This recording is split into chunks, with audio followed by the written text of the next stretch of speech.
The second way we want to look at a limit is we want to look at it from a numerical perspective. And a numerical perspective is the table perspective. In the previous section when we looked at the graph, we kept saying as we get closer and closer to C. And I said something like 0.00001 or 1.0001 or 0.99999. I put a lot of zeros, a lot of nines in there indicating what are we getting closer and closer to. Now we want to formalize that in terms of a numerical perspective. And the numerical perspective that we're going to use is a table. So the top point up there is really what we closed on the previous page with. A limit doesn't have to occur where there is a hole or any discontinuity. A function can still have a limit at a given point. So just because we don't have something undefined doesn't mean we don't have to have a limit. So in example 2, we want to complete the chart to determine the indicated limit. The limit as x approaches 5 plus, which means 5 from the right, 2x plus 1. So we want to know what is the limit as x approaches 5 from the right of 2x plus 1. First, the notation. This is a right-handed limit. So we're going to check values on the right-hand side of my C value. So this is as x approaches C from the right. So my C value here is my 5. That's my shaded in box. And I want to get values that are very close to C. I've got 5.1, 5.01, 5.001. And if I were to plug in 5 into my equation, so 2x plus 1, plug in a 5, I get 11. If I plug in 5.1 into this, 5.1 times 2 is 10.2, plus 1 is 11.2. Then I plug in 5.01. 2 times 5.01 is 10.02. Plus 1 is 11.02. And then finally, if I plug in 0.001, 5.001, multiply that by 2 and add 1, I get 11.002. So if this value were to be undefined hypothetically, what value do I get closer and closer to? Well, I can see 11.2, 11.02, 11.002. If I were to go to 5.0001, I'd be at 11.0001.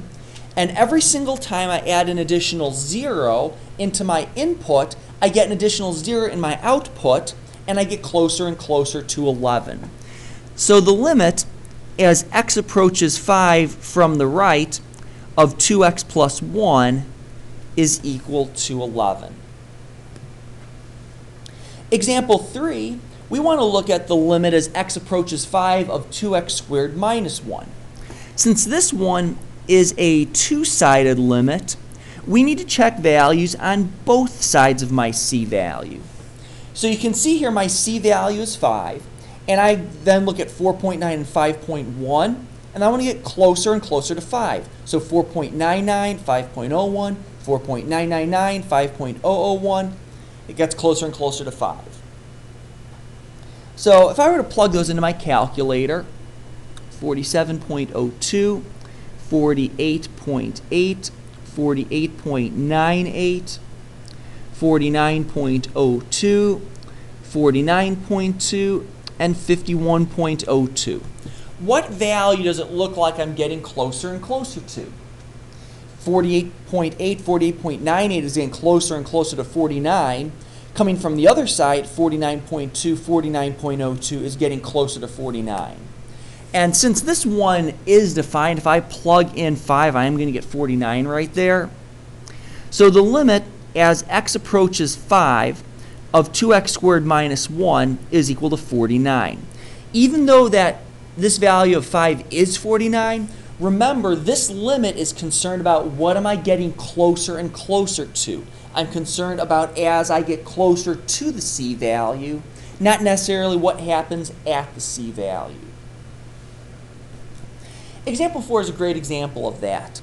This one, the limit as x approaches negative 3, the square root of 1 minus x minus 2 over x plus 3. If I plug in a negative 3 into my denominator, I'm going to have an undefined answer. And so I'm not going to say my function is undefined. I want to figure out what that value is going to be. So I need to choose values that get closer and closer to negative 3. And I need to do it from both the left-hand side and the right-hand side, since this is a two-sided limit. So if I go to negative 2.9 and I plug in, I get negative 0.2516. If I plug in negative 2.99, I get negative 0.2502. If I plug in negative 2.999, my calculator is going to round it to negative 0.25. If I plug in a negative 3.001, my calculator rounds to negative 0.25. Negative 3.01 is negative 0.2498, and the negative 3 is negative 0.245. So does this function exist at x equals c? No. Does the limit exist? And as I look at this from both sides, I'm getting closer and closer to the negative 0.25. Yes, it does exist. The limit as x approaches negative 3 is negative 0.25.